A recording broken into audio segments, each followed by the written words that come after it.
Boni.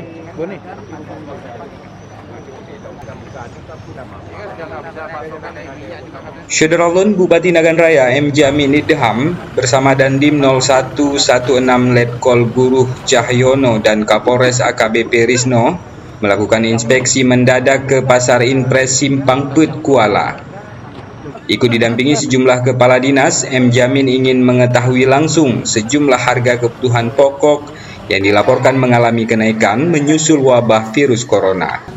Dalam sidak diketahui Syederalun terjadi kenaikan drastis untuk gula pasir dan kondisi ini disusul dengan menurunnya daya beli masyarakat.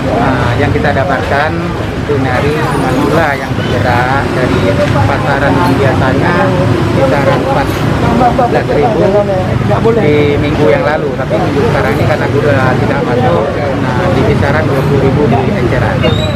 Pada kesempatan ini Kapolres Nagan Raya juga mensosialisasikan agar pedagang tidak menimbun sembako serta meminta masyarakat melapor bila menemukan penimbunan. Dari Sukamakmur, Rizwan, Serambi On TV.